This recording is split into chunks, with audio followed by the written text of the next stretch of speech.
Right now, ladies and gentlemen, it is time to bring in Dr. Judy Wurtman, co-author of the Serotonin Power Diet, serotonin.Diet.com on the web, and also Simon Loses His Tummy. Ladies and gentlemen, here she is, Dr. Wurtman. Good morning. Good morning, and I hope I don't have to referee this discussion.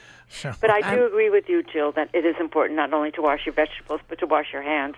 Yeah. So both, No, both absolutely count, especially before you start preparing the foods that you bring home from the supermarket and have touched the bags and everything else along the way. And everyone who has touched them along the way. And I just, there's basic stuff that, you think, well, I can press a button and it appears in my house. It's like, yeah, well, wash it. That's right.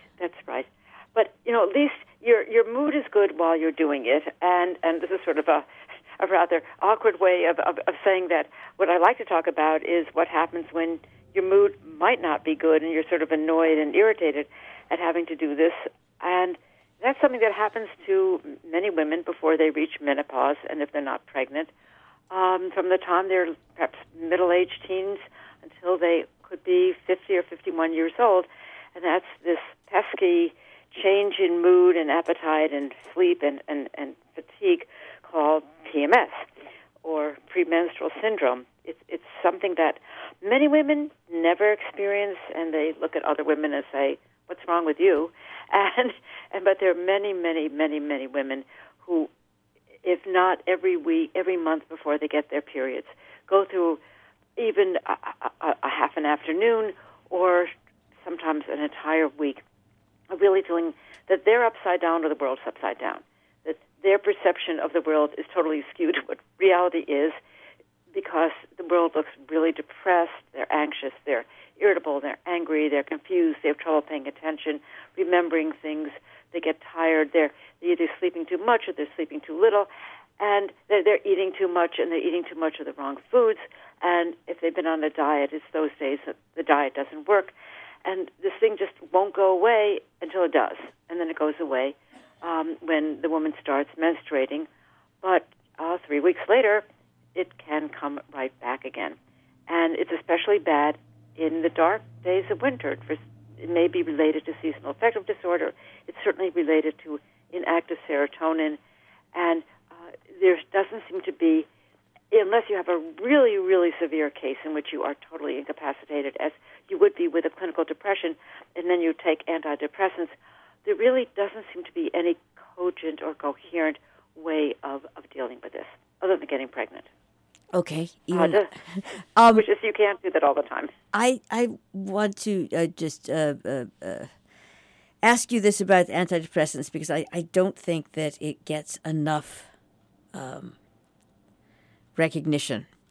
Right. And let's talk a little bit about, do all of them cause weight gain? No, but that is a no, but. What we did a study many years ago inviting women who had very well-defined PMS. They literally had it every month.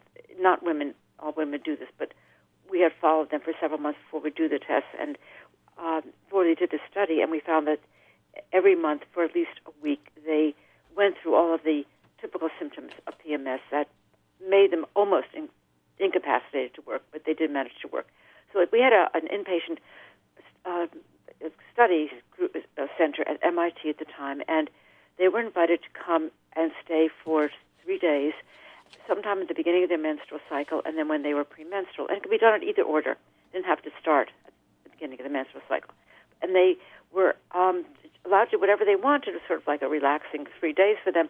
But the stipulation was that all their food had to be provided by the study, and the food was divided into high carbohydrate and high protein foods, but delivered in very small, containers, and they had snacks that they could go to day and night whenever they wanted to, and those were measured, so we knew how much they were eating. Okay, so these normal weight women ate normal amounts of food when they were in the beginning of their menstrual cycle. They were eating, let's just say 1,800 calories a day, 1,900 calories a day. They were active, and at the end of their menstrual, and they were eating the kinds of food that normal, healthy people eat, which was a variety of good, healthy foods.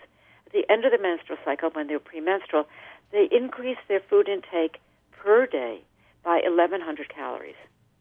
And they were eating not just, the vegetables and the cottage cheese, but they were now eating almost exclusively carbohydrate foods. They weren't necessarily junk foods, but they were going for the potatoes and the macaroni and cheese and the pasta and breads and crackers. And if they did have access, and they did have access to cookies and candy, that's what they wanted to eat. They sort of ignored the fruits and the vegetables, and the chicken and the fish was eaten in very small quantities. And then as soon as they got their period, which is when PMS disappeared, this increased food intake also disappeared and went right back to normal again. And we did a study using a drug that was similar to one of the antidepressants that then went on the market. And we were absolutely shocked when we used this drug, which increased serotonin. The women went back to eating almost precisely to the calorie what they had been eating when they were not experiencing PMS at the beginning of the menstrual cycle. It was like these were women; they weren't machines, that you put electricity or batteries in or something. But somehow this drug that increased serotonin totally took over their eating control mechanisms and then went right back to eating their normal amounts of food. And so based on that, we knew there was something about serotonin or its lack, because this drug was increased its availability, that really was pushing for this excess food intake. And we did many, many studies after that showing that these women really did not have to dig out in order to feel better, but if they had small amounts of carbohydrate at 2 or 3 times a day, but I'm really talking small, I'm talking 120 calories each, maybe a couple of times a day of a plain starchy carbohydrate, they would be able to control their eating, and so they could really go back to how they were eating before they started their period, before they started, having PMS. The problem with all this, Jill, is that it has been absolutely turned upside down and muddled by people who put forth all sorts of theories about how PMS women should be handled and eating and their mood and what have you, and they're all based on nonsense that sort of could go back to the 5th century. They say, we have diuretics. Why? Because there's water on the brain. Yeah, that was a theory that was promoted in the early part of the 20th century, but I still see diuretics being promulgated, or they have inadequate amounts of this vitamin or that vitamin. There's nothing to do with it. They don't have enough magnesium. They shouldn't be eating chocolate because why? When they eat chocolate, they feel better because of the calorie. Right. That's just and finally, the keto people, my betoir, the keto people are all saying, well, of course you have PMS. Look at all the carbohydrates you're eating. If you just ate things like, egg whites and strips of bacon, you wouldn't have PMS because PMS is caused by inflammation, caused by carbohydrates. None of that is true at all, but it's really shocking how these scientific fiction theories come bubbling up, and they're given such prominence on the Internet with people write with justification, and they know what they are talking about, even though they have absolutely no idea. And so they're telling women who are craving carbohydrates because the carbohydrates actually make them feel better, don't you dare eat those because you're going to feel worse. Well, the opposite is true. If they don't eat them, not only will they feel worse, but everybody who's around them is going to feel worse. Too. Yeah, I know. This is asinine. Oh, well, it's always illuminating. Thank you very much. Dr. Judy Wurtman, Food for Mood. Remember what I was saying about common sense at the beginning? Oh, yes. Listen to your body. If your body says, I want to eat a potato because I know it's going to help my PMS, then eat the potato. To that person, don't eat that, but eat boiled peas instead. Talk to you next week. Women are supposed to take back their bodies. How about taking back your bodies and stop listening to all this nonsense? It sounds good to me. Thank you very much. Dr. Judy Wurtman, Food for Mood. And you can hear Judy here on Thursday morning on Robin Hood Radio.